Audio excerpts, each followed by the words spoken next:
capítulo 3. Y mientras ustedes lo van buscando, puedo dar unos saludos aquí. Estoy muy agradecido por estar esta mañana y estos días aquí en Chile. Realmente esta es la tercera vez que yo visito Chile, pero tiene algo muy particular y es que las anteriores veces había venido realmente como un incrédulo, pero ahora el Señor en su gracia me ha traído acá para proclamar su palabra después de varios años, así que tengo un cariño especial por este país. La primera vez que vine conocí la Marraqueta, así que ahí he ido conociendo.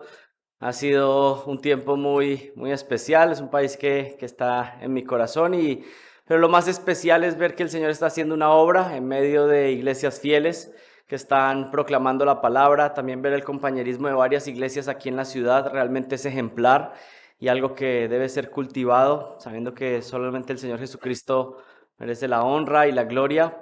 Así que estoy muy agradecido. Quiero agradecer también a los pastores de la Iglesia Jesús Camino de Vida que han abierto las puertas y que me han traído acá. Es una bendición conocerlos, ver su humildad, su deseo de servir al pueblo de Dios. También al hermano Carlos y Ana, que me han recibido en su casa con mucho cariño. Me han alimentado muy bien también. Así que estamos muy agradecidos. Y realmente estos días que he estado aquí, un par de días, ha sido una bendición conversar con diferentes hermanos que pertenecen a la iglesia y ver que realmente hay una madurez en muchos hermanos. Realmente cuando conozco las personas que están aquí y muchos de ustedes o algunos de ustedes están proclamando el Evangelio de Jesucristo aún antes de que yo naciera, y eso realmente a mí me dan ganas de más bien sentarme y que ustedes pasen aquí y puedan enseñar. También estar al lado de Joel, que es experto en el tema. También digo, bueno, mejor yo me puedo sentar y que Joel nos explique todo. Pero bueno, espero que el Señor en su gracia lo use. Y ya que están ahí en Segunda de Pedro, les pido que vayan al capítulo 3 y miren el versículo 3. Segunda de Pedro, capítulo 3, del versículo 3 al versículo 4. Y dice así: ante todo, sabe de esto, que en los últimos días vendrán burladores, con su sarcasmo, siguiendo sus propias pasiones y diciendo: ¿dónde está la promesa de su venida? Porque desde que los padres durmieron, todo continúa tal como estaba desde el principio de la creación. Pues cuando dicen esto, no se dan cuenta de que los cielos existen desde hace mucho tiempo y también la tierra surgida del agua y establecida entre las aguas por la palabra de Dios. Y quisiera que comenzáramos con este versículo como una base, porque la palabra de Dios dice que a medida que va pasando el tiempo, se va a aumentar un grupo de personas que la Biblia caracteriza o designa como los burladores. Y realmente, si prestan atención a un estudio que empieza desde el Antiguo Testamento hasta el Nuevo Testamento, hay un grupo de personas que se llaman estos burladores de Dios. Son personas que se burlan de la palabra de Dios. La Biblia también los llama los necios o aquellos que rechazan el conocimiento de Dios. Son personas que escuchan el mensaje de parte de Dios, pero lo desprecian. Piensan que la sabiduría humana tal vez es más importante o más fuerte y desprecian el conocimiento de Dios. Pero particularmente este pasaje en 2 de Pedro nos está hablando de un grupo de burladores en particular que se burla de algo. Y es que se burla de las profecías del final de los tiempos, de que el Señor Jesucristo regresará por segunda vez. Y lo que está diciendo ahí es que generación tras generación el pueblo de Dios ha tenido su esperanza en que Jesucristo regresará, y regresará de manera literal. Pero hay personas que simplemente se burlan, se ríen y piensan que su segunda venida tal vez es un cuento de niños. Pero realmente los fieles, aquellos que pertenecen al pueblo de Dios y creen en su palabra, pues estamos a la expectativa de que Jesucristo regresará. Esa es nuestra convicción, es lo que la palabra de Dios dice. Pero miren, muchas veces estos burladores no solamente están fuera de la iglesia, sino que estos burladores también están en las bancas de la iglesia. Hay personas que asisten a las iglesias cada 8 días, hay personas que se caracterizan como cristianos, pero se burlan de Dios en su cara porque escuchan el mensaje de Dios, pero lo rechazan con sus vidas. Es decir, creen que son seguidores de Cristo porque participan en una iglesia, pero sus vidas no caracterizan la vida de un discípulo de Cristo. Y esto es lo que podríamos definir, como dice la Biblia, que son burladores de Dios. Se burlan en la cara de Dios porque escuchan su mensaje, pero lo desprecian. Y yo lo que quiero que podamos ser animados en este tiempo de conferencia es que la escatología tiene un principio y un propósito principal de parte de Dios, y es nuestra santificación. Creo que la escatología comúnmente para muchos se convierte en un área de tener información para poder ganar debates y poderle argumentar a mi grupo contrario que yo sé más o que yo conozco mejor la Biblia. Pero la escatología, Dios no nos dio profecías del final de los tiempos con ese propósito. Dios ha dejado el plan del fin de los tiempos para nuestra santificación, para que nosotros seamos conformados a la imagen de Jesucristo. Y ese yo creo que tiene que ser el propósito principal también de esta conferencia, donde estamos analizando que Cristo regresará. Pero yo les pido que me acompañen en oración para que el Señor nos bendiga con su palabra y podamos ser santificados. Señor, yo te doy gracias por tu iglesia acá en Chile. Señor, oro para que tú en tu gracia sigas bendiciendo y sigas levantando hombres fieles que proclamen tu palabra con autoridad, con claridad, Señor. Que el evangelio se siga extendiendo, Señor, a más ciudades, a más pueblos, que hasta lo último de la tierra, Señor, hasta cada rincón de Chile, también se pueda proclamar el evangelio de Jesucristo y el regreso de tu Hijo Jesucristo, Señor. Estamos a la espera, estamos a la expectativa. Te pedimos, Señor, que nos bendigas en este día, que podamos estar atentos a tu palabra. Pero, Padre, te suplico que a través de tu Espíritu Santo hagas lo que solamente tú puedes hacer, que es dar vida nueva a muertos espirituales, Señor. Y es posible que aún en esta conferencia, que es una conferencia bíblica, haya personas que estén aquí, pero que hayan sido burladores de ti por años, Señor. Asistiendo a iglesias, pero realmente burlándose de ti en tu cara. Y te suplico que para ellos, Señor, a través de tu Espíritu Santo, rompa sus corazones de piedra y hoy puedan venir al arrepentimiento. Te suplico que hoy haya fiesta en los cielos por pecadores que se arrepienten, Señor. Y Padre, para aquellos que ya somos tus hijos, te suplicamos que seamos conformados a la imagen de Cristo, que podamos ser santificados y que podamos manifestar, Señor, esa obra que tú has hecho en nosotros para que tú seas exaltado y glorificado. Te pido esto en el nombre de Jesús. Amén. Miren, hermanos, enfatizando lo que ya venía diciendo, hay un propósito principal con la escatología, y el propósito de esta conferencia también es que nosotros podamos ser conformados a la imagen de Jesucristo. Ese sería uno de los primeros enunciados que quisiera enfatizar. Y a manera de ilustración quisiera que pensáramos, imagínense que ustedes practican un deporte, me imagino que aquí también son futboleros, pero imagínense que practican fútbol, están listos para jugar un partido de fútbol, se han alistado, tienen toda su indumentaria, pero alguien viene del futuro y les dice el resultado del partido. Pero no solamente les dice el resultado del partido, sino que también les dice, van a ganar el partido. Tu equipo va a ganar el partido. Pero no solamente le dice que van a ganar el partido, sino que tú vas a jugar bien y vas a perseverar hasta el último minuto. Miren, tal vez esta es una ilustración que no le va a suceder a ninguno en la vida real, pero así funciona con la escatología bíblica. Lo que Dios está haciendo es contarnos lo que va a suceder al final de los tiempos para que nosotros podamos vivir de manera correcta en el presente. La escatología tiene el propósito de decirnos lo que el Señor va a hacer en el futuro para que nosotros vivamos una vida santa en la actualidad. Ese es el propósito. Imagínense en este partido hipotético, jugaríamos mejor, jugaríamos con más motivación porque sabemos que al final ganaremos. Estaríamos más tranquilos, jugando de mejor manera. Es más, usted se atrevería a hacer las jugadas que no hace normalmente porque sabe que al final va a ganar.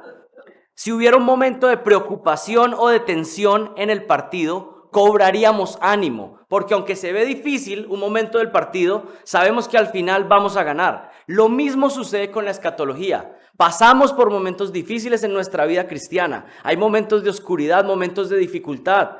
Personas que se mueren a nuestro alrededor, enfermedades, situaciones complejas en la iglesia. A veces dentro del pueblo de Dios situaciones que son difíciles, que ni siquiera logramos explicar cómo es que este tipo de pecados pueden surgir dentro de la iglesia de Cristo. Pero el Señor dice que aunque las cosas no se vean muy bien en este momento, al final Jesucristo triunfará. y nosotros pertenecemos a su equipo, así que ganaremos con él. Somos coherederos con Cristo. Ese es el propósito de la escatología. Y si perdemos esto de vista, nos vamos a desenfocar de lo que es fundamental. El Señor reina, el Señor reinará y nosotros hacemos parte de su equipo. Nos está contando lo que viene para que podamos ser santificados. Así que la escatología no está dada para satisfacer nuestros deseos de conocer el futuro, simplemente. El ser humano siempre quiere esto, ¿no? Como, ¿qué va a pasar? Somos ansiosos por saber qué va a pasar en el futuro, pero el Señor nos da estas profecías para que estemos tranquilos y vivamos de manera adecuada. Estamos estudiando la escatología y para algunos tal vez esto es información básica, pero es importante que todos lo conozcamos. Escatología significa el estudio de los últimos tiempos. Hay dos palabras compuestas ahí, escatos, que habla de los últimos tiempos, y logía o logos, que puede ser palabra acerca de o estudio acerca de. Así que cuando unimos estas dos palabras, escatos y logía, estamos hablando de los últimos tiempos y un estudio de esto, el estudio acerca de los últimos tiempos. Pero aparte de la escatología o como parte de la escatología, hay una doctrina que muchas veces es descuidada o desconocida por los cristianos. Y es la doctrina llamada la inminencia. La inminencia. ¿Y qué significa la inminencia? La inminencia habla de que el juicio final de Dios puede suceder en cualquier momento. Esta doctrina enseña que el juicio de Dios, que se está esperando desde la antigüedad, de que Dios va a juzgar este planeta Tierra, puede suceder en cualquier momento. Y seamos claros, podría suceder hoy mismo que comience el juicio de Dios sobre esta tierra. Eso es lo que enseña la inminencia. De manera deliberada, Dios no nos da la fecha exacta del juicio final por algo, con el propósito de que estemos vigilantes. La iglesia a lo largo de todos los años, de todos los siglos, ha estado expectante de que tal vez el regreso de Cristo, de que este juicio final va a ser en su generación. El Señor no nos da la fecha exacta para que todas las generaciones estén alertas, estén atentos a su venida. Miren lo que dice Mateo 24:42. Velad pues, porque no sabéis a qué hora ha de venir vuestro Señor. Pero sabed esto, que si el padre de familia supiese a qué hora el ladrón habría de venir, velaría y no dejaría minar su casa. Por tanto, también vosotros estad preparados, porque el Hijo del Hombre vendrá la hora en que no pensáis. ¿Qué está diciendo este pasaje?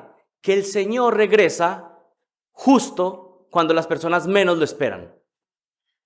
Cuando están más entretenidos con esta tierra y descuidados de lo que viene o de las cosas eternas, es justamente cuando el Señor regresará. Miren lo que dice Marcos capítulo 13. Son pasajes paralelos.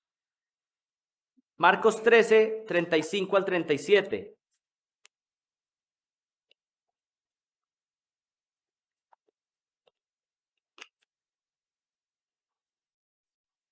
Velad pues, porque no sabéis cuándo vendrá el Señor de la casa, si al anochecer o a la medianoche, o al canto del gallo o a la mañana, para que cuando venga de repente no os halle durmiendo.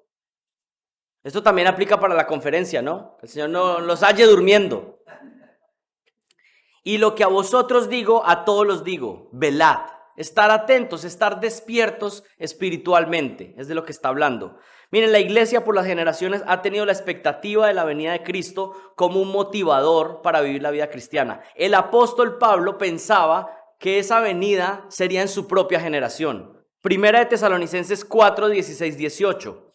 Porque el Señor mismo, con voz de mando, con voz de arcángel y de trompeta, descenderá del cielo y los muertos en Cristo resucitarán primero. Luego nosotros los que vivamos, ¿qué está diciendo Pablo? Aquí, nosotros los que estemos vivos, veremos este regreso del Señor. Los que hayamos quedado seremos arrebatados juntamente con ellos en las nubes para recibir al Señor en el aire. Y así estaremos siempre con el Señor. Por tanto, alentaos los unos a los otros con estas palabras. El Señor Jesucristo da esta expectativa de que estén atentos.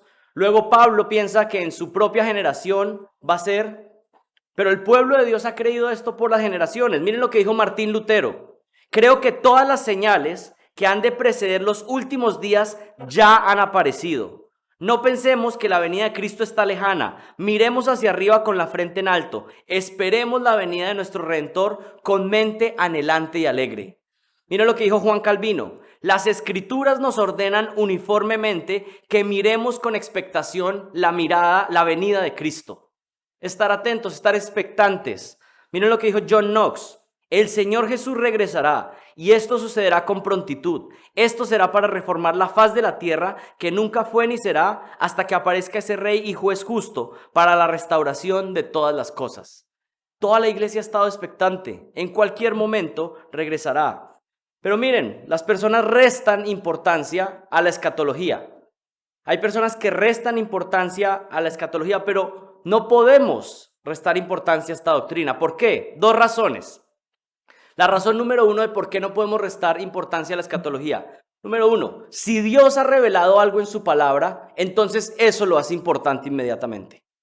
Si Dios ha puesto profecía de los últimos tiempos, entonces yo no me puedo dar la libertad de decir, bueno, esto es irrelevante, esto es de un segundo orden, esto no es tan importante.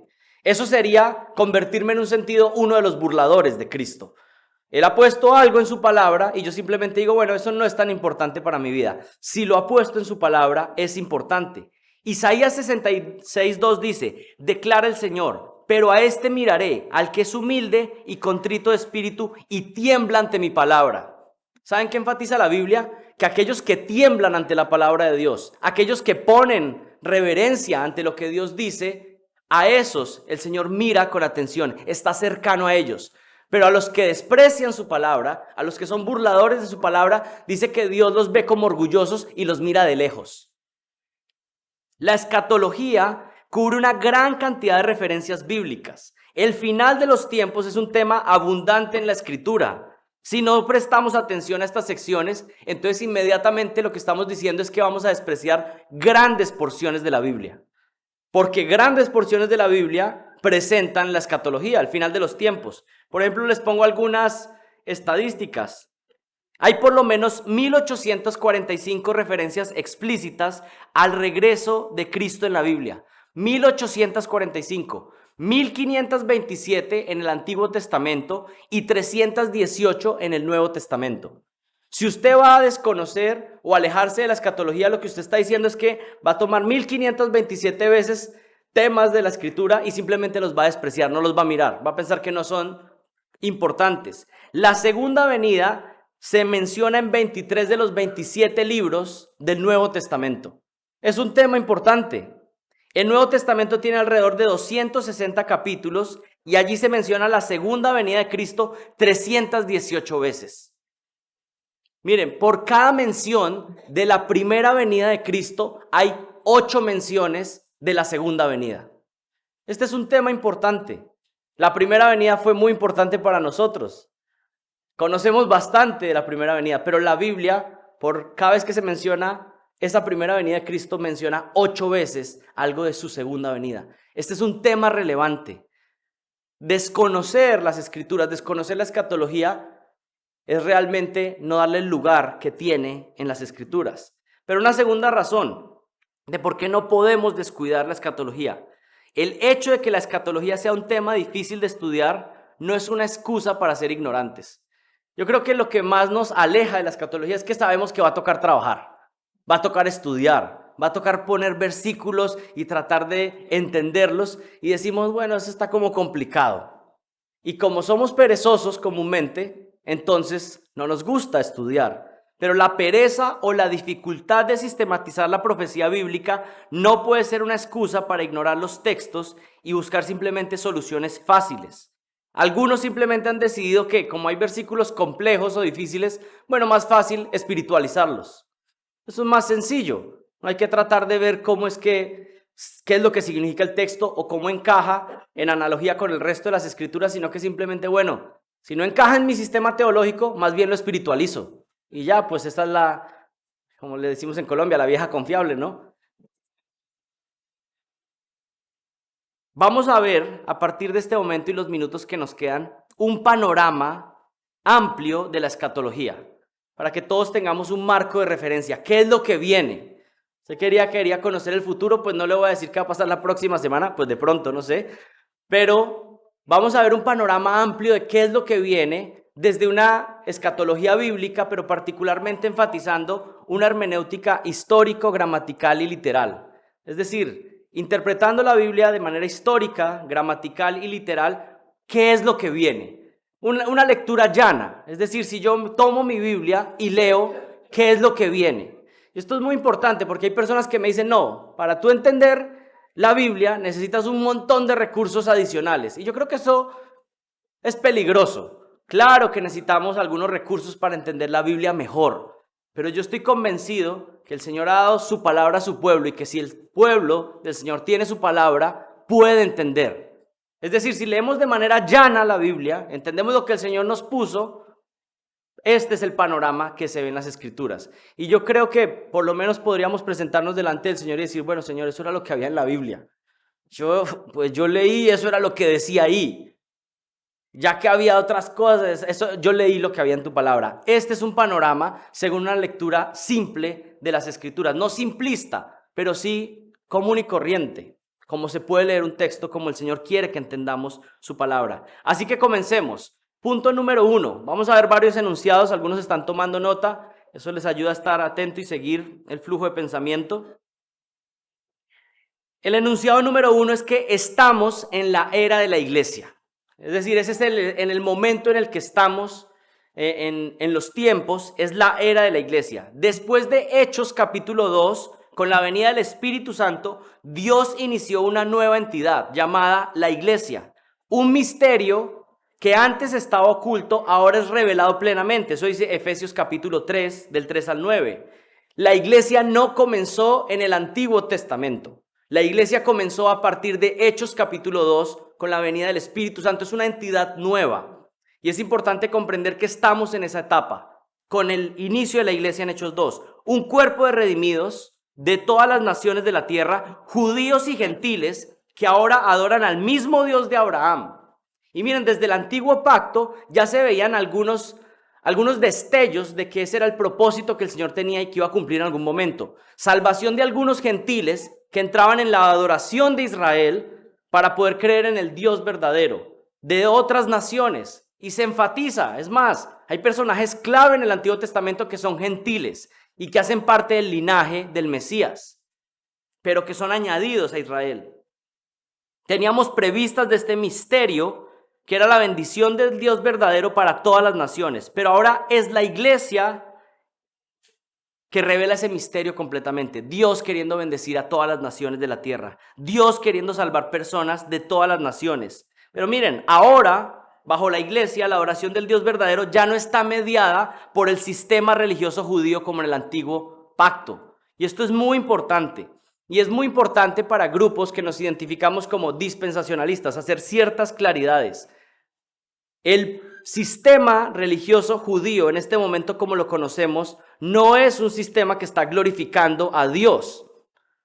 No hay salvación en el pueblo judío por ser judío simplemente. Quiero ser claro, categórico, enfático. No hay salvación fuera de Jesucristo.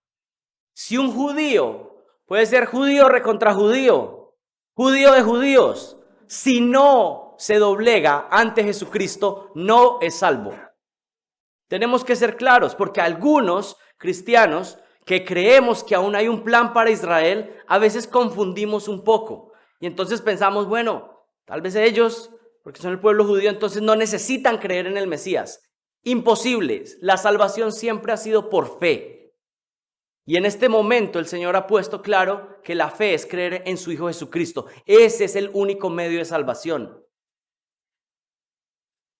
Ya no necesitamos ir a Jerusalén para que nuestras peticiones sean escuchadas. No necesita usted mandar un rollito y que se lo pongan ahí en el muro de los lamentos para que Dios lo escuche más. Usted puede orar aquí en Coquimbo y el Señor lo escucha igual que si estuviera en Jerusalén. O en La Serena, ya no sé ni dónde estamos. No necesitas más sacrificios en el templo porque Cristo fue el sacrificio definitivo y perfecto.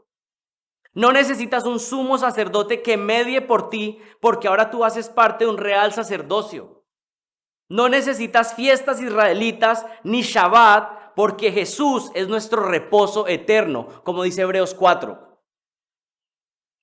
Aún Jesús veía a la iglesia como algo futuro a él. Mateo 16:18 dice, yo edificaré mi iglesia. Si fuera algo que hubiera comenzado desde antes o que simplemente la iglesia es reemplazada por Israel es reemplazado por la iglesia, pues el Señor no hubiera hablado de esto como algo futuro. Pero Él dice, yo edificaré mi iglesia. Es algo que va a ser establecido a partir de la venida del Espíritu Santo. Jesús ve el establecimiento y posterior crecimiento de la iglesia como algo futuro.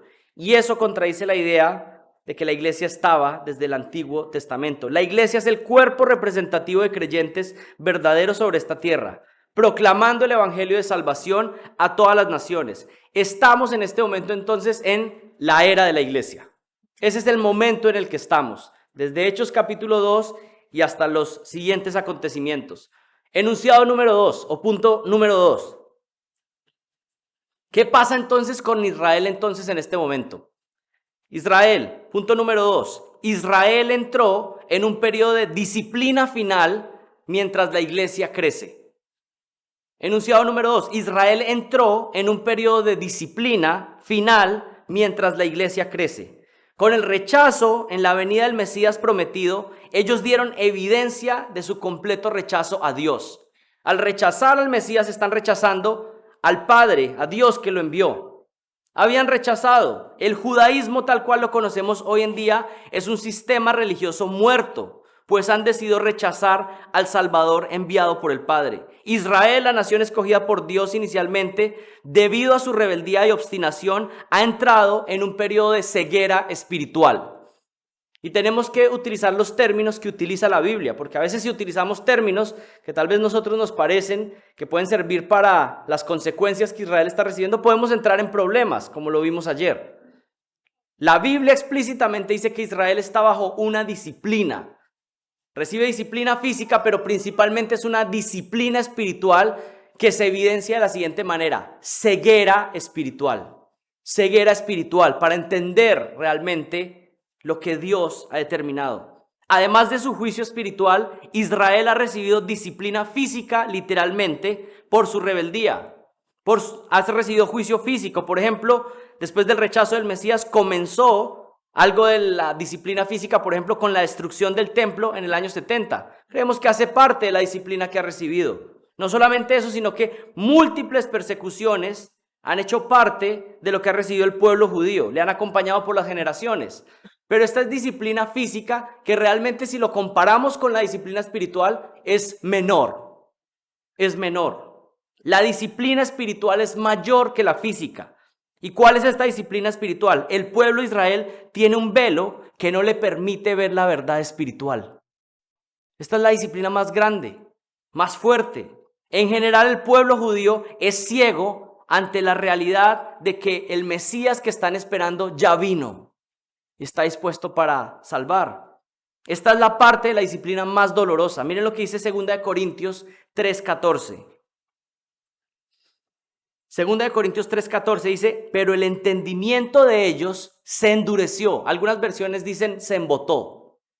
El entendimiento de ellos se endureció, porque hasta el día de hoy, en la lectura del Antiguo Pacto, el mismo velo permanece sin alzarse, pues solo en Cristo es quitado. Tienen un velo, solo puede ser quitado en Cristo. Y hasta el día de hoy, cada vez que se lee a Moisés, un velo está puesto sobre sus corazones. Pero cuando alguno se vuelve al Señor, el velo es quitado. Solamente si creen en Cristo pueden ser salvos. Es el mismo caso para nosotros y para judíos. Solo la fe en Jesucristo puede salvar.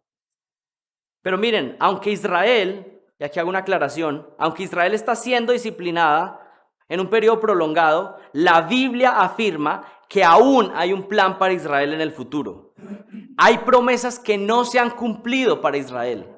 Y aquí tenemos que poner las cosas claras. El pueblo de Israel recibió unas promesas en el Antiguo Pacto. Si el pueblo de Israel se queda sin recibir esas promesas, entonces nuestro Dios es un Dios que no cumple sus promesas. Y si Dios no le cumple las promesas que le hizo a Israel en el antiguo pacto, ¿qué nos garantiza que a nosotros nos va a cumplir las promesas que nos ha hecho hoy?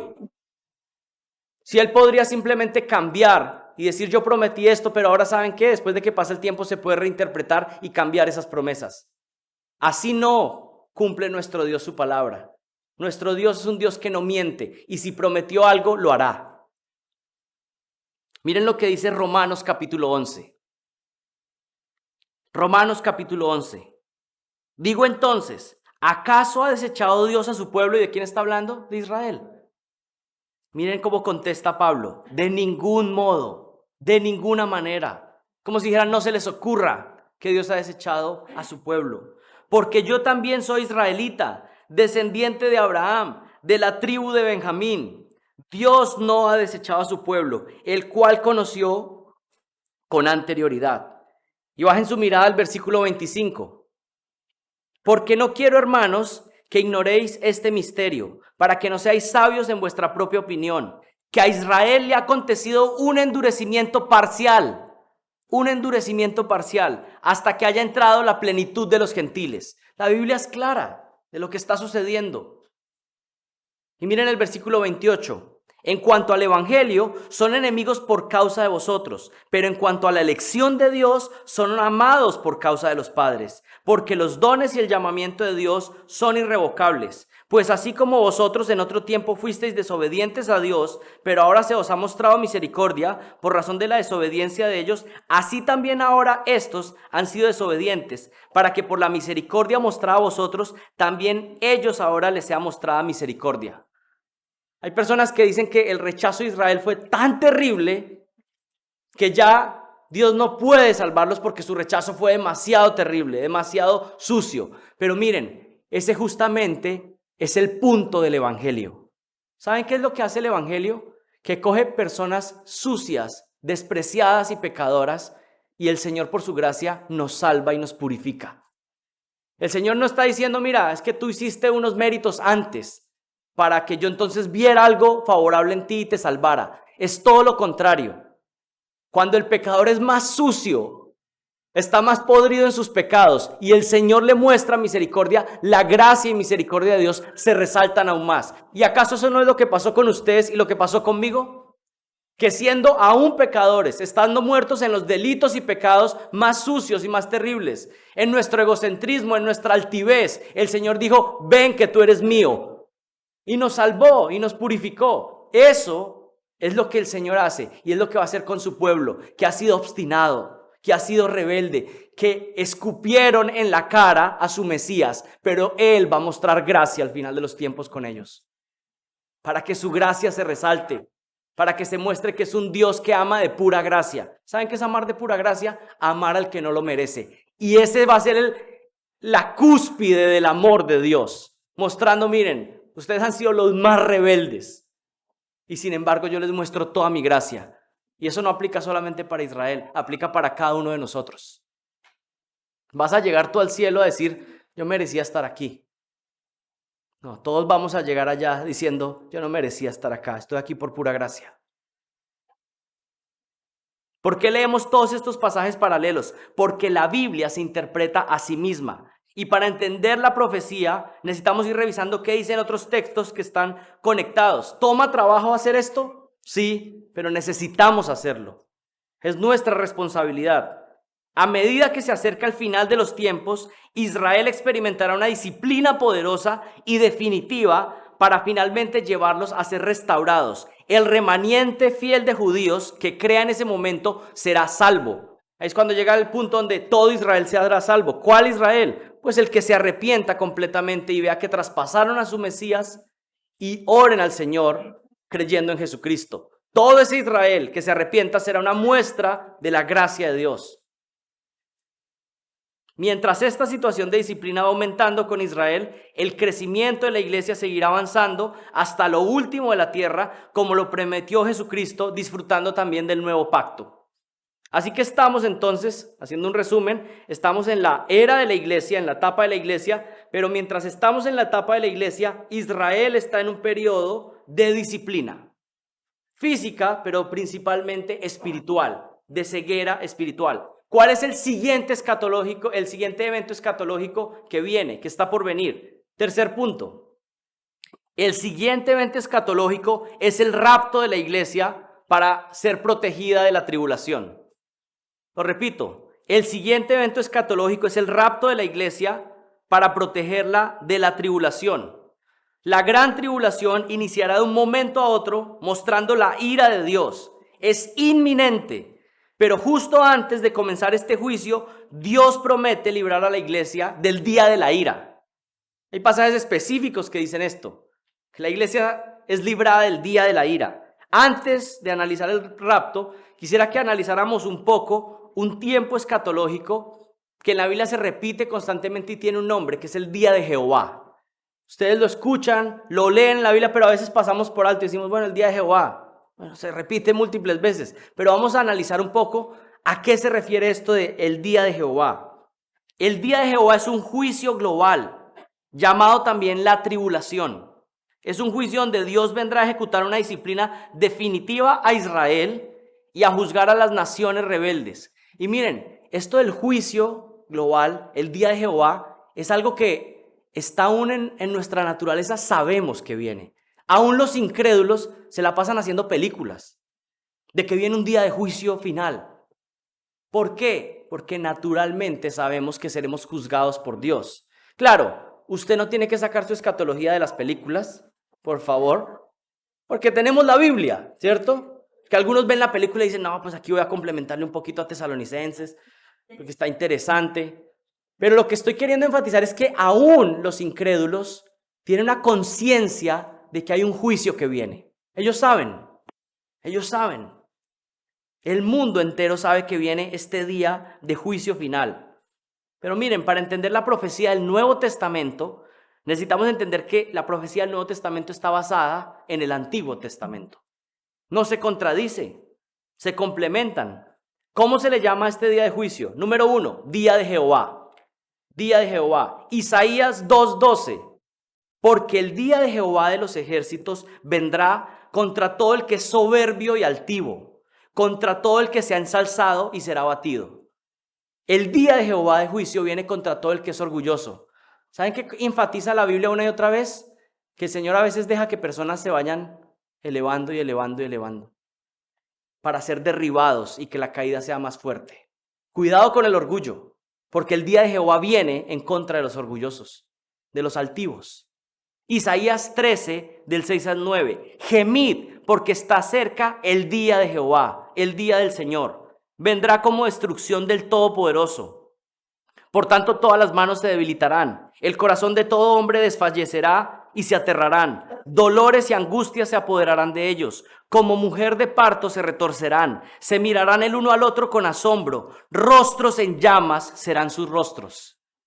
He aquí el día del Señor viene, cruel, con furia y ardiente ira, para convertir en desolación la tierra y exterminar de ella a sus pecadores.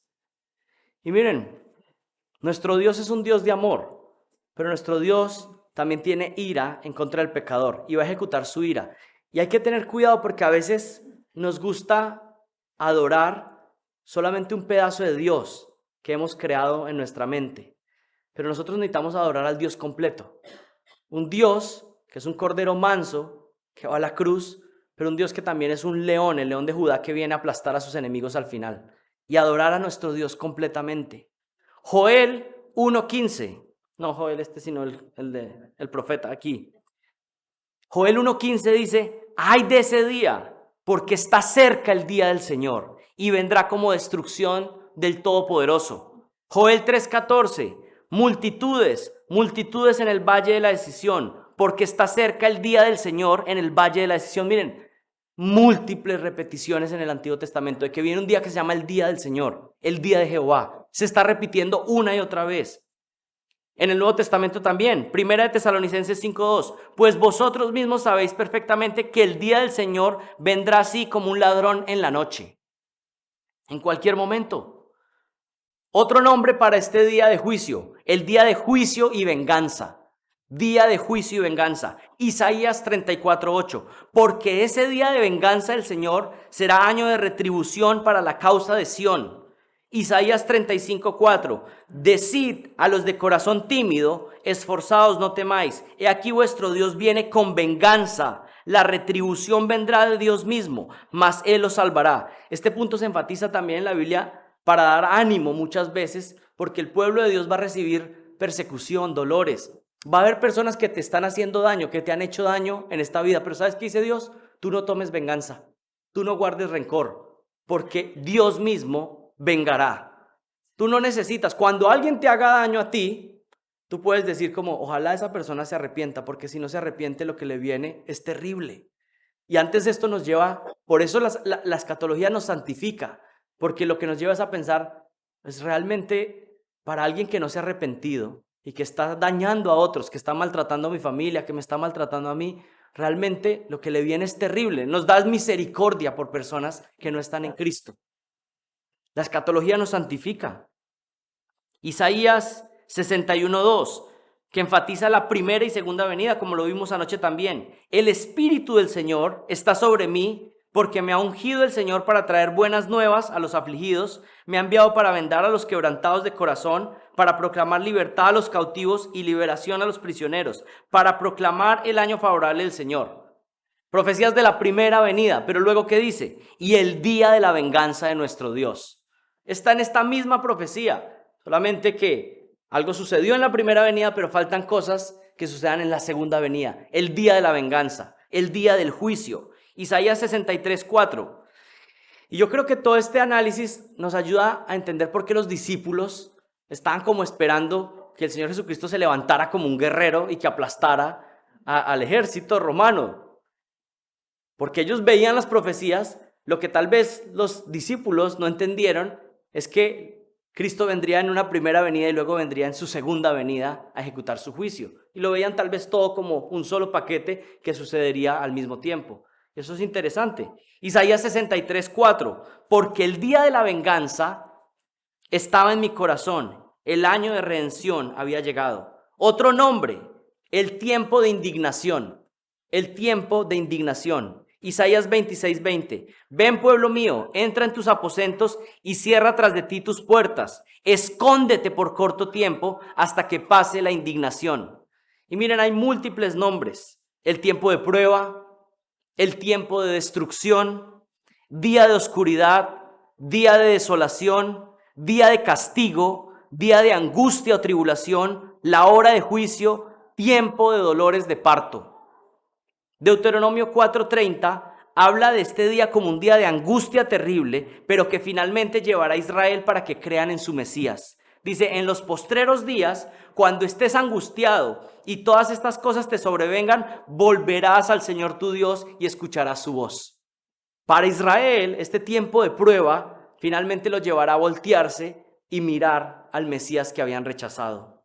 Esta es una disciplina final para la salvación de Israel y condena de todos sus enemigos. Los que se reían de ese día que no estaba llegando, un día van a estar temblando porque el día de Jehová ha llegado. Miren, vayan ahí con sus Biblias a Joel capítulo 2. Y me dijeron que esta era conferencia bíblica, así que hay que tener las Biblias bien afinadas.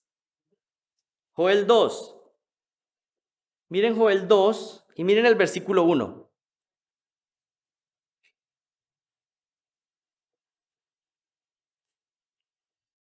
Y cuando estamos buscando Joel, los profetas ahí menores, ahí es como, uno decía, no, yo tengo bien afinada mi escatología, ¿no? Y luego, uy, está difícil encontrar aquí este profeta. Tocad trompeta en Sión y sonad alarma en mi santo monte. Tiemblen todos los habitantes de la tierra, porque viene el día del Señor, porque está cercano, día de tinieblas y de lobreguez, día nublado y de densa oscuridad. Bajen su mirada al versículo 11 en Joel 2. El Señor da su voz delante de su ejército, porque es inmenso su campamento, porque poderoso es el que ejecuta su palabra. Grande y terrible es en verdad el día del Señor. ¿Quién podrá soportarlo? Miren el versículo 12. A una hora, declara el Señor, volved a mí de todo corazón, con ayuno, con llanto, con lamento. Rasgad vuestro corazón y no vuestros vestidos. Volved ahora al Señor vuestro Dios, porque Él es compasivo y clemente, lento para la ira, abundante en misericordia y se arrepiente de infligir el mal. Ahora vayan más adelante a Sofonías,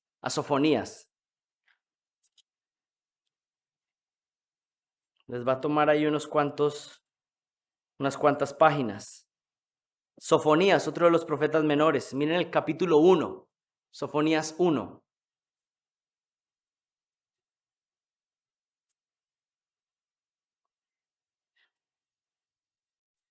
Y noten algo muy interesante aquí en Sofonías. Este día de juicio no es un día de juicio localizado en un pedazo de la tierra. Eso es muy importante. Sino que es un juicio global. Está sucediendo en el planeta Tierra. Miren lo que dice el versículo 2 en Sofonías 1. Eliminaré por completo todo de la faz de la tierra, declara el Señor. Eliminaré hombres y animales. Eliminaré las aves del cielo y los peces del mar. Haré tropezar a los impíos. Extirparé al hombre de la faz de la tierra, declara el Señor. Extenderé mi mano contra Judá y contra todos los habitantes de Jerusalén. Cortaré de este lugar el remanente de Baal y los nombres de los ministros idólatras junto con sus sacerdotes. Algunos están preocupados que esta tierra va a terminar de tal manera o de la otra. Miren, Sofonías nos dice cómo es que van a terminar las cosas. Miren el versículo 7. Calla delante del Señor, porque el día del Señor está cerca, porque el Señor ha preparado un sacrificio, ha consagrado a sus invitados, y sucederá que el día del sacrificio del Señor castigaré a los príncipes y a los hijos del rey. Vayan al versículo 14. Miren cómo termina describiendo este día de Jehová, este día de juicio final.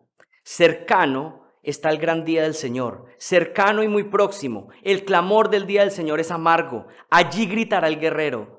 Día de ira aquel día, día de congoja y de angustia, día de destrucción y desolación, de tinieblas y lobreguez, día nublado y de densa oscuridad, día de trompeta y grito de guerras contra las ciudades fortificadas, contra los torreones de las esquinas.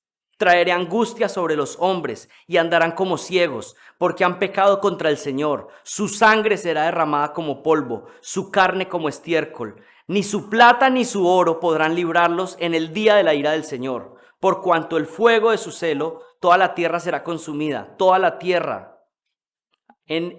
Porque Él hará destrucción total y terrible de todos los habitantes de la tierra. Miren, leer estos versículos que hablan tan claramente del juicio del Señor nos permiten entender que hay un juicio que viene. Ha sido profetizado en el Antiguo Testamento y en el Nuevo Testamento. Pero esto tiene que cambiar la manera en que vivimos, porque esto es lo que van a experimentar nuestros familiares que no creen si el Señor regresa pronto. Y necesitamos proclamar el Evangelio de Cristo. Pero ¿saben? No solamente necesitas proclamar el Evangelio de Cristo, necesitas tener una vida que no estorbe el Evangelio de Cristo. Porque tal vez le hablas a tus familiares de Cristo, pero tu testimonio grita más fuerte que tu predicación del Evangelio. Tu arrogancia y tu orgullo gritan más fuerte que lo que les dices que se arrepientan y que vengan a Cristo. Tal vez les dices, ven a Cristo porque Cristo te produce gozo en tu vida, pero te la pasas quejándote todo el tiempo. Necesitamos proclamar el Evangelio de Cristo, pero necesitamos que nuestras vidas sean una plataforma para que ese Evangelio pueda ser proclamado y no estorbado. Porque ya estamos viendo lo que viene para aquellos que son enemigos del Señor. Nosotros no podemos salvarlos, solo lo puede hacer el Señor, pero nuestra tarea es que proclamar el Evangelio. Proclamar el Evangelio. Isaías 26:20. Ven, pueblo mío, entra en tus aposentos, cierra tus puertas tras de ti, escóndete hasta que pase la indignación. Este juicio también se le llama tiempo de angustia. En Daniel capítulo 12:1 es otro texto clave. En aquel tiempo se levantará Miguel, el gran príncipe que vela sobre los hijos de tu pueblo. Será un tiempo de angustia, cual nunca hubo desde que existen las naciones y hasta entonces. Y en ese tiempo tu pueblo será librado, todos los que se encuentren inscritos en el libro. Y muchos de los que duermen en el polvo de la tierra despertarán, unos para vida eterna y otros para ignominia, para el desprecio eterno. Miren, este día de juicio es un periodo de tiempo de acción desde que el Mesías viene a rescatar a su iglesia y empieza a juzgar la tierra, y finalmente Jesucristo regresa físicamente poniendo sus pies sobre la tierra al final para establecer su reino. Presten mucha atención, el día de Jehová profetizado en el Antiguo Testamento es la misma tribulación que se anuncia en el Nuevo Testamento. El día de Jehová es la tribulación que se anuncia también en el Nuevo Testamento. Este término tribulación también aparece en el Antiguo Testamento, pero comúnmente se enfatiza en el Nuevo. Cuando se habla del día de Jehová, se está hablando de un periodo de tiempo que abarca varios años de juicio. Esto es importante porque algunos dicen, bueno, el día de Jehová entonces debe ser que es un día. Lo que está hablando es el día que comienza el juicio. Es como cuando se dice, este país cambió desde el día que llegó ese presidente. Bueno, ¿qué significa? Desde el día que empezó a operar su mandato. Cuando comienza el día de Jehová es un periodo de tiempo, de tribulación, desde el día que el Señor Jesucristo toma a su iglesia, empieza sus juicios y finalmente regresa poniendo sus pies en esta tierra. ¿Por qué mencionamos este tiempo profético? Porque entendemos que la Biblia enseña que Dios guardará este juicio a la iglesia y lo hará por medio de trasladar a los creyentes al cielo en un momento llamado el rapto. Es lo que enseña la Escritura. El Señor, antes de empezar este juicio, saca a su iglesia para protegerla. Este rapto incluye a todos los creyentes de la era de la iglesia que serán resucitados primero y los que estén vivos en el momento que suceda. La generación que esté viva de la iglesia en ese momento será tomada a los cielos para un encuentro con Cristo allí. Pero algunas personas dicen, pero eso está como, eso parece de las películas. ¿Eso dónde está en la Biblia? Bueno, vaya a 1 Corintios 15, 51 y lo puedes subrayar. Y decir, acá está. 1 Corintios 15, 51. He aquí, os digo un misterio. No todos dormiremos, pero todos seremos transformados. En un momento, en un abrir y cerrar de ojos, al final de la trompeta, porque se tocará la trompeta y los muertos serán resucitados incorruptibles y nosotros seremos transformados. Cuando habla de nosotros, ¿de quién está hablando? Nosotros, la iglesia que estemos vivos. La iglesia que está muerta, pues será resucitada. Y otro versículo clave, 1 de Tesalonicenses 4, del 13 al 17. Pero no queremos, hermanos, que ignoréis acerca de los que duermen, para que no os entristezcáis como lo hacen los demás que no tienen esperanza. Porque si creemos que Jesús murió y resucitó, así también Dios traerá con él a los que durmieron en Jesús. Por lo cual os decimos esto por la palabra del Señor, que nosotros, los que estemos vivos y permanezcamos hasta la venida del Señor, no precederemos a los que durmieron. Pues el Señor mismo descenderá del cielo con voz de mando, con voz de arcángel y con voz de trompeta de Dios, y los muertos en Cristo se levantarán primero. Miren, por este pasaje, esto es un paréntesis, es que yo llamo la venida de Cristo como todo ese periodo final. Desde que toma la iglesia, sus juicios y finalmente regresando físicamente. ¿Por qué? Porque aquí está diciendo que estamos esperando la venida de Cristo. Ese punto donde se toma la iglesia, el pueblo de Dios lo ha visto como su regreso para su ejecución final. Es todo este periodo de tiempo. Miren el versículo 17. Entonces nosotros, los que estemos vivos y que permanezcamos, seremos arrebatados, tomados, sacados, juntamente con ellos en las nubes, al encuentro del Señor en el aire. Y así estaremos con el Señor por siempre. Por tanto, confortados unos a otros con estas palabras. Esto es verdadero. Esto es lo que el Señor hará. ¿Le parece que es difícil? ¿Le parece que no sé eso cómo sucederá? Bueno, la Biblia no me dice si me parece difícil, si me parece complejo. Ahí dice eso y yo lo creo. Eso es lo que hace el pueblo de Dios. Cree a sus palabras. Como sucedió en tiempos de Noé. Que hay que hacer un arca, que viene un diluvio. ¿Y qué decía la gente? Está loco, eso no va a pasar nada. Bueno, los que creyeron entraron en el arca y fueron rescatados. Lo mismo sucede hoy en día. Los que crean serán salvados, serán rescatados. Pero algunos se preguntan razones por las cuales Dios saca a la iglesia de la tribulación. Miren, es la manera como Dios siempre ha actuado cuando va a ejecutar un juicio grupal amplio, nacional o global. Dos ejemplos, el que acabo de mencionar, Noé. El Señor iba a ejecutar un juicio global y sacó a los suyos, un remanente. Dios siempre tiene un remanente y los protege de esta clase de juicios. O el caso de Lot, cuando destruyó a Sodoma y a Gomorra, sacó a los suyos antes de traer el juicio sobre estas ciudades. Antes de la tribulación, creemos que la iglesia será sacada para no recibir la ira. Y aquí hay que enfatizar algo, hay una diferencia entre la disciplina y la ira de Dios. La iglesia experimenta disciplina, la iglesia pasa por pruebas, pero hay versículos específicos que enseñan que la iglesia no va a pasar por esa ira que está anunciada. Primera de Tesalonicenses 1:10 es uno de esos versículos. Y esperar de los cielos a su Hijo, al cual resucitó de los muertos, a Jesús, quien nos libra de la ira venidera. Y hay que entender que Pablo está escribiendo Tesalonicenses y él tiene algo de entendimiento de esta ira venidera porque habla de esto en el libro. Primera de Tesalonicenses 5:9. Porque no nos ha puesto Dios para ira, sino para alcanzar salvación por medio de nuestro Señor Jesucristo. Y Apocalipsis 3:10. Por cuanto has guardado la palabra de mi paciencia, yo también te guardaré de la hora de la prueba que ha de venir sobre el mundo entero, para probar a los que moran sobre esta tierra.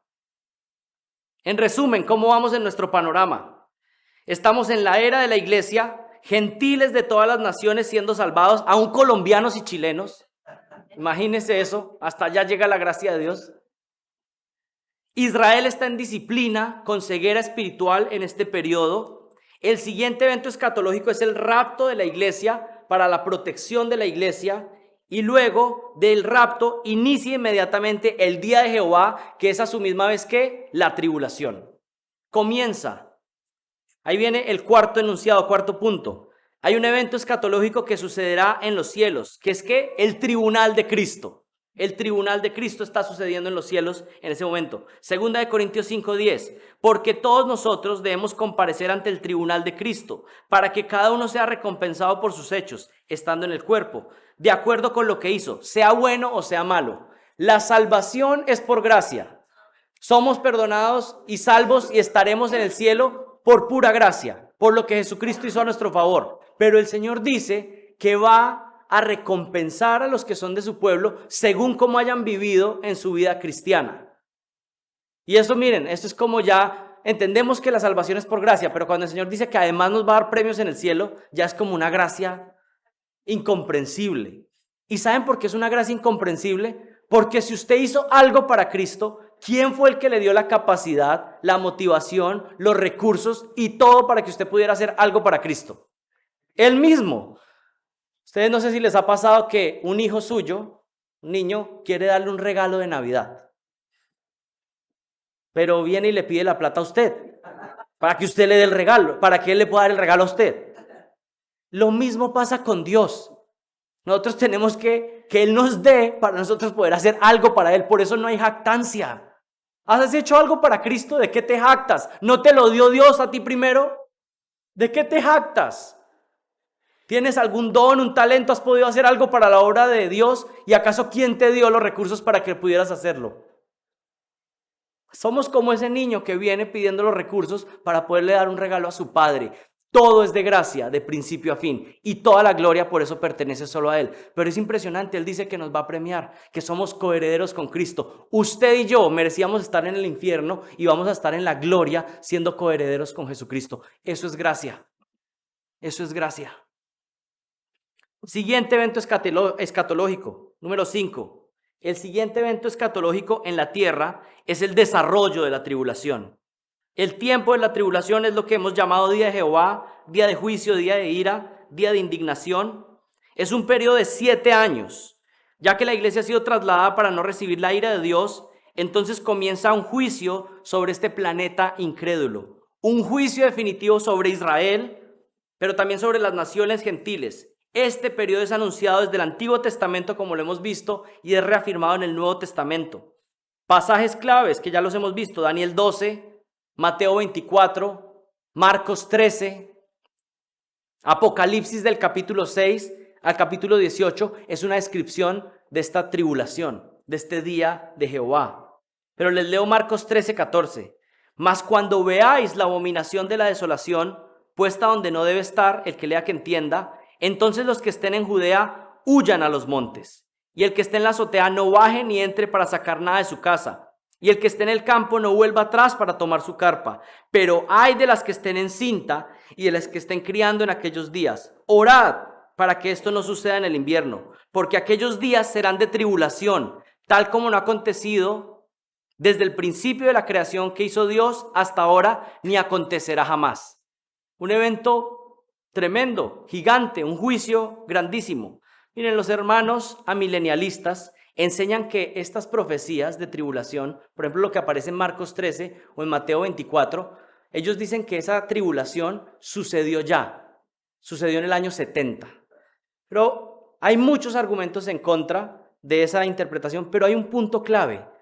Todos estos sucesos están hablando de una catástrofe global, no de algo localizado. Es más, el texto es claro.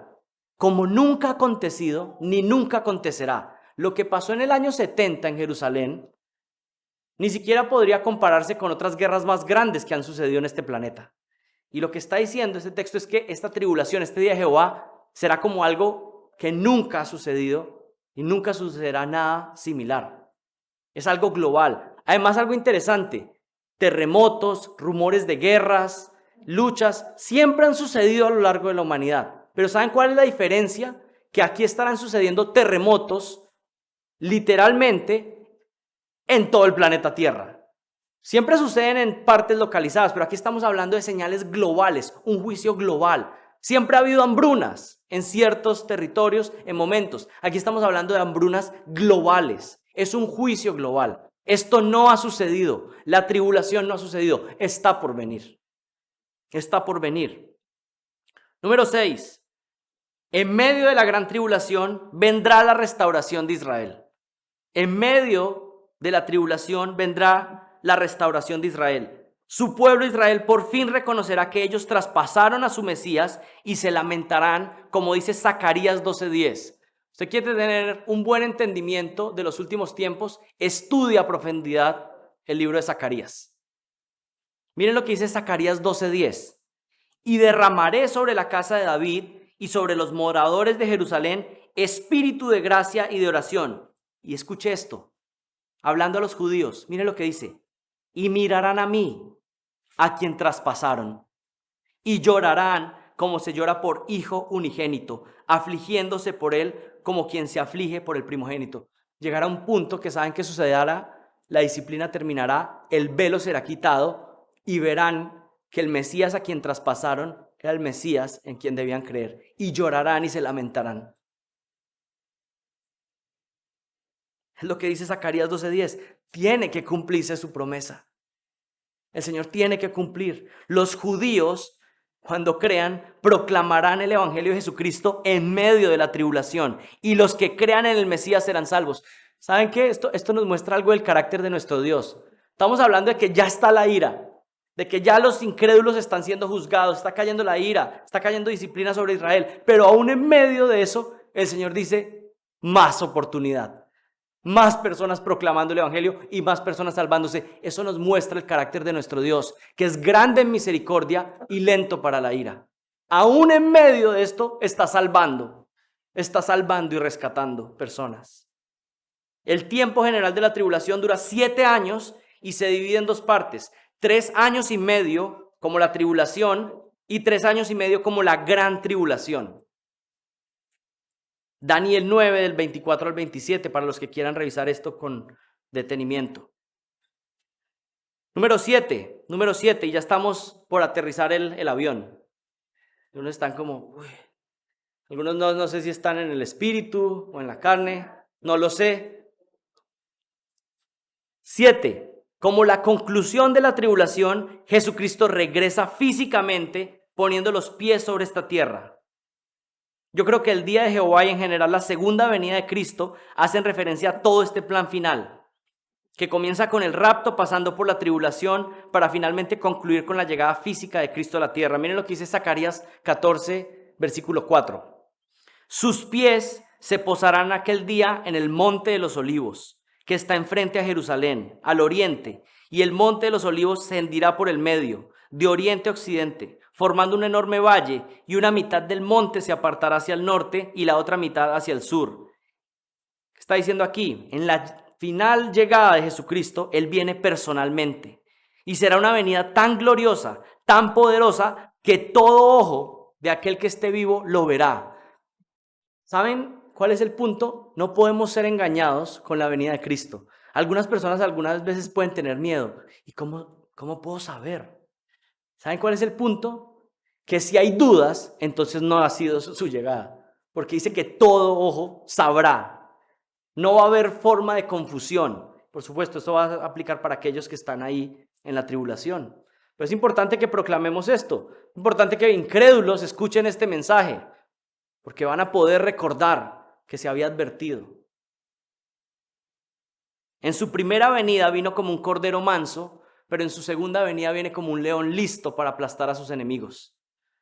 Así lo dice Apocalipsis capítulo 19. Miren el versículo 11. Y dice, y vi el cielo abierto, y aquí un caballo blanco, y el que lo montaba se llama Fiel y Verdadero, y con justicia juzga y hace la guerra. Sus ojos son una llama de fuego, y sobre su cabeza hay muchas diademas, y tiene un nombre escrito que nadie conoce sino él, y está vestido con un manto empapado de sangre, y su nombre es el Verbo de Dios. Algunas personas han interpretado que estas son las vestimentas del Mesías en su segunda venida y que están manchadas de sangre, y algunos interpretan, bueno, tal vez es una representación de su sangre derramada en la cruz, pero eso no es lo que significa. Miren el versículo 14. Y los ejércitos que están en los cielos, vestidos de lino fino, blanco y limpio, le seguían sobre caballos, y de su boca sale una espada afilada para herir con ella a las naciones, y la regirá con vara de hierro. Él pisa el lagar del vino del furor de la ira de Dios Todopoderoso. Hay una profecía en el Antiguo Testamento, en Isaías, donde se habla del guerrero, el Mesías guerrero, que aplasta a sus enemigos y la sangre salpica de tal manera que mancha todos sus vestidos de sangre. Y esto tal vez a usted le pueda parecer muy fuerte. Y tal vez usted dice, bueno, yo nunca había visto a Jesucristo de esa manera, pero ese es el Dios que adoramos. Es un cordero manso que llega y limpia los pies de sus discípulos, es humilde, pero cuando va a ejecutar su juicio, va a aplastar a sus enemigos. Nadie se va a quedar burlándose de Dios por la eternidad. Y hay dos opciones, o estás con Él o eres su enemigo. Y en su manto y en el muslo tiene un nombre escrito que es Rey de Reyes y Señor de Señores. Siguiente evento escatológico. Jesucristo establecerá un reino milenial sobre esta tierra. Después de destruir a sus enemigos en su juicio poderoso, establecerá un reino milenial sobre esta tierra y gobernará con poder y sabiduría de mar a mar. Y presten mucha atención a ese término, de mar a mar, que lo vamos a ver más adelante, particularmente en el Salmo 72. Un reino intermedio, pues allí en este reino milenial van a suceder cosas que no están sucediendo actualmente, pero que tampoco pueden suceder en el cielo, pero están anunciadas en la Biblia. Entonces tienen que suceder en algún momento y creemos que suceden en este reino intermedio en el milenio. Durante estos 1000 años, Satanás será atado, como dice Apocalipsis 20, su influencia se detendrá por este tiempo y al final del milenio será desatado para una última rebelión final donde es derrotado definitivamente. Y el último evento escatológico, después del milenio, será el establecimiento de los nuevos cielos y la nueva tierra por la eternidad. Dios establecerá los nuevos cielos y la nueva tierra, una unión entre el universo físico y el universo espiritual, ya sin barreras divisorias, donde los creyentes de todas las edades estarán en gloria con Dios por la eternidad, y los incrédulos de todas las épocas serán lanzados al lago de fuego para destrucción eterna. Este es un panorama de lo que viene. Uno estaban pensando, bueno, esto ya casi se va a terminar, todavía faltan varias cosas. Aplicaciones finales. ¿Cómo podemos aplicar esto a nuestras vidas? Número 1, no podemos simplemente decir que porque es difícil la escatología, entonces podemos descartarla en nuestra vida. Ya hemos visto que tiene una capacidad santificadora. Yo espero que aún en esta última hora el Señor ya haya estado purificando, santificando nuestras vidas a través de su palabra. No podemos desecharla, no podemos decir que es un tema menor. Número 2, el punto principal de la escatología es recordarnos que Dios está al control. Y que aunque este mundo parece crecer en maldad, al final Dios gana. Usted está viendo su país irse a la bancarrota moral y en todos los sentidos. Así va todo este planeta Tierra, pero ¿saben qué? Nuestro Señor está al control, Él gobierna.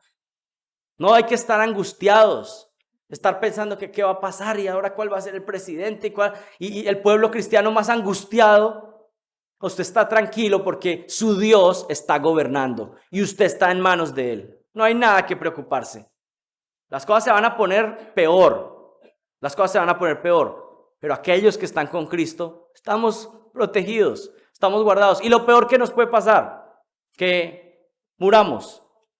Lo peor o lo mejor, que nos mandan más rápido para casa celestial. Así que tranquilos. No andes diciendo que eres cristiano, pero te la pasas súper angustiado. Aún tu salud se convirtió en tu ídolo. Tranquilos, el Señor está al control. El Señor está al control.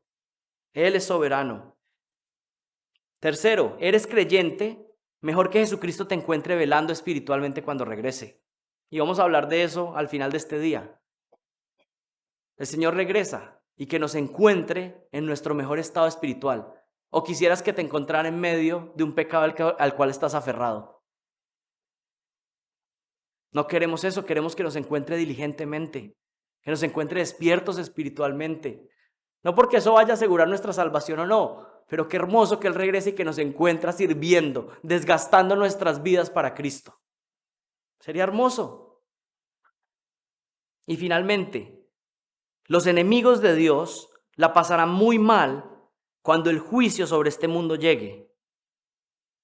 Y si tú eres uno de esos que eres un enemigo de Dios, y puedes saber si eres un enemigo de Dios, si has estado tal vez en la iglesia por muchos años. Y creo que si estás aquí en una conferencia esta es porque tal vez asistes a la iglesia. Pero mi pregunta es, ¿tú te has arrepentido realmente? ¿Tú tienes una relación con Jesucristo? La pregunta es sencilla, como la que le hizo Jesús a Pedro. ¿Tú amas a Cristo? Si alguien pudiera ver tu vida, la manera en cómo vives cuando estás solo, cómo pasas tus días, si alguien pudiera ver tus motivaciones, tus deseos, hay un reflejo de que Jesucristo es lo que más amas. No estoy diciendo que si amas a Jesucristo perfectamente, porque no lo amamos perfectamente. Ninguno lo ama perfectamente. Pero sí tiene que haber un amor superior a Él por encima de todo lo demás. Eso es lo que se demanda a un discípulo de Cristo. ¿Amas tú a Cristo por encima de todo lo demás? ¿Te has arrepentido de tus pecados? Y si no es así, y miren, aquí voy a hacer una exhortación fuerte. Hay personas que no aceptan el evangelio porque están aferrados a una profesión pasada, algo que pasó en el pasado. Pero el punto es, ¿cómo está tu vida espiritual hoy? ¿Estás despierto? ¿Estás amando a Cristo hoy? Y si eso no es lo que está sucediendo, hoy puede ser el día de salvación. Hoy puede ser el día de salvación. Hoy puede ser el día en donde confieses tus pecados. Diga, Señor, yo en cierta medida he sido un burlador. He escuchado mucho, pero poco se ve en mi vida. No estoy viviendo. Hoy puede ser un día de arrepentimiento genuino. Pero no solamente se necesita arrepentirse, sino que necesitamos poner nuestra fe en Jesucristo. No solamente necesito soltar el pecado, sino que necesito abrazar a Cristo. La Biblia siempre habla en esos términos. El arrepentimiento genuino siempre ha sido que yo estaba caminando hacia el pecado, abrazándolo como un ídolo, pero el Señor dice, suéltalo, arrepiéntete y voltéate y empieza a seguirme, a amarme. Es como en Efesios hay un ejemplo, digamos, Él dice, el que robaba, no robe más. Y algunos piensan, bueno, eso fue arrepentimiento. Robaba, dejó de robar. ¿Saben qué dice la Biblia? Dice, el que robaba, no robe más, sino trabaje. Entonces alguien diría, bueno, ese es un arrepentimiento tremendo, ¿no? Robaba, ya no roba, ahora trabaja. ¿Saben qué dice la Biblia? Ahí no llega. Dice, el que robaba, deje de robar, trabaje y empiece a compartir y ser generoso. ¿Ven el arrepentimiento cómo funciona en la Biblia? Que tú le quitabas a algunos, ahora tú das a otros. Que tú ibas en oposición a lo que Dios quiere y ahora haces lo que Dios quiere. Eso es arrepentimiento. Y es una conversión completa. No está diciendo que es perfecto en todos los casos y que siempre nuestro arrepentimiento es perfecto, pero esa es nuestra lucha constante en la que estamos. Mi pregunta es, ¿tú te has arrepentido genuinamente? ¿Has puesto tu fe en Jesucristo? ¿Amas a Cristo? Si no es así, hoy puede ser el día que el Señor te ha traído acá para que puedas entregar tu vida a Cristo, confesar tus pecados y descansar en que Dios mismo se hizo hombre, vivió una vida perfecta, murió en la cruz, resucitó al tercer día y luego fue ascendido a los cielos y en este momento está intercediendo por los que son suyos y regresará por nosotros. Oremos. Padre, gracias por tu palabra y gracias por tus promesas, Señor, porque sabemos que así como las has cumplido en el pasado, las cumplirás en el futuro. Señor, si hay alguien en este salón que está suplicando para que tú le perdones, para que tú tengas misericordia de él, yo te suplico que escuches su oración y que por favor le salves. Rompe el corazón de piedra y da un corazón de carne que te ame, que te siga, Señor. Y Padre, para aquellos que somos tus hijos, ayúdanos a perseverar hasta el final. Ayúdanos a velar, que cuando tu Hijo Jesucristo regrese, nos halle vigilantes, atentos, con nuestra vida espiritual dando fruto, Señor. Pero te damos gracias porque ese día, cuando estemos delante de tu presencia, lo único que vamos a poder reconocer es que aunque nuestras faltas eran muchas, tu gracia es mayor. Amén.